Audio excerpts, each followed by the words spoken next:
All right, so on our little saga of introducing our lawyers to you guys, this is Joshua, and Joshua is one of our entertainment slash intellectual property attorneys. So I have three questions for you. The first one's not quite a question, but Josh, tell us a little bit about your legal background.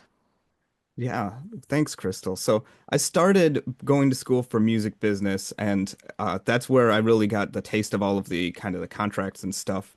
And that's what drew me into the legal industry, actually, is seeing everything that everyone was doing, this agreements that get signed for better or for worse, right? And uh, wanting to help people navigate those difficulties. So I went to school at Chicago Kent College of Law in Chicago, which is where I'm from. And they have a huge focus on intellectual property. We got to learn all sorts of very intricate things about copyright, trademarks, and that's always been fascinating to me, both in the music business and entertainment generally, but then also in software and literature. Really, copyright Sure. covers so many different things. And You know, so and we I'll get and to, I'll tell you really just interject really fast, but I'll tell you that what I've found is that even with, music lawyers who sometimes can just kind of be in this little area of music law, at some point, in order to do a good job, you really have to understand the intricacies of copyright law, how it works with the contracts that we're doing, and I know we run into that all the time. So sorry for interrupting. Go ahead. yeah, absolutely. And that seeing that is what brought me into this. So I was able to pursue that in school more so, like president of the Art and Cultural Property Law Society, not to brag or anything, but I was working with artists there and I got to be involved in this area that I'm most passionate about in the legal field as well. So beyond that, software literature, we get all of the most exciting, most interesting, and fun things in intellectual property law, and I'm very glad to be working here. Yeah, well, I'll tell you what, before we go on to the next question. So, as Mr. President, are you just a natural born leader? Were you forced into the position? Why president? I was not so much forced as there was nobody else who was going to take the position at the time. And so I applied for it, thinking, okay, no one else is going to do this. And then we ended up having a great team. We ended up building it. We doubled the size of the organization and through some cool events, some craft things, some cultural events. We did an open mic night at the end, which I get to perform at. Just my bread and butter right there. I love it. So it sounds like you step up to the plate when leadership is needed. I love that. Okay, so question number two. What drew you to Delgado Entertainment Law? So what drew me to Delgado was actually the social media and web presence with Top Music Attorney and then Delgado's own social media as well. And seeing really what you're doing here, the impact that the firm has in the industry, because this firm gets results, this firm gets things done, and they're known for that. People speak very highly of this firm and what we do here. And working with the workaday people all the way up to the big major players, like everybody gets the same treatment. We're actually helping them get the results that they need.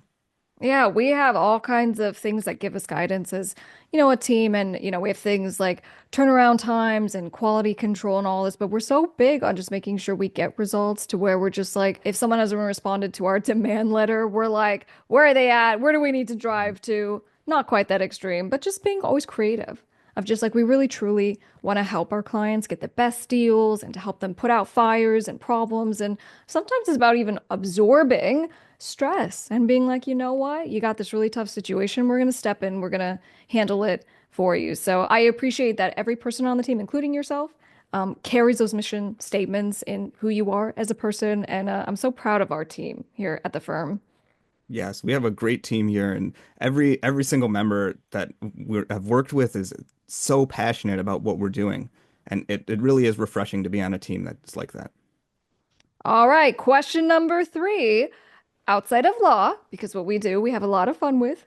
Outside of law, what do you like to do? So I hate to say it, but honestly, all of the things that I'm interested in with copyright, that's really what I do outside. So I play music with my friends and in bands, go to open mics, and I've got some original songs that I'm still testing out for the new album, always working on something. But then also going to like a local theater and seeing maybe a independent film or a play or, some stand-up comedy or sketch comedy, for example. Really, all of the people that we're helping are the kinds of people that I'm interacting with whenever I get off work. Let me ask you this. I see both perspectives. When I first started my law firm, I certainly sought out mentorship from, all kinds of attorneys who have done this a really long time. And there was one in particular who I spoke with, and she had come from a background of playing music and being bands, and that's why she loved music. And she had shared with me that when she decided to become a lawyer and do her own thing, that she had taken a lot of time to basically scrub the internet as best as you can. But to, just to remove all her music, remove all the, social media posts and all of that.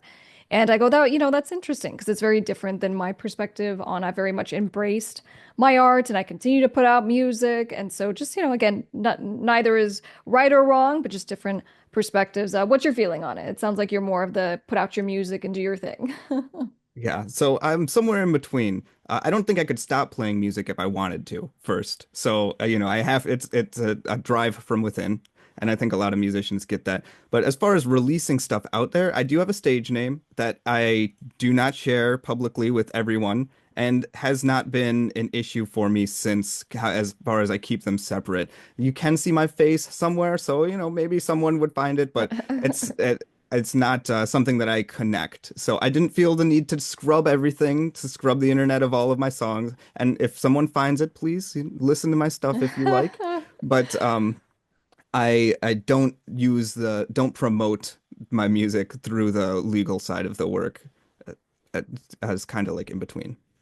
Okay. So if someone wants to book a consultation with you, and this is just our standing rule, you can get in touch with our firm and you'll talk to our front of house team to schedule a call with Josh. And Josh, any final words for our clients? Just I look forward to our consultation if you're not a client yet and helping with whatever issues we can. And if you are a client and you're watching this, if you have any questions, you know where to find me. Perfect. Thank you, Josh. Thank you.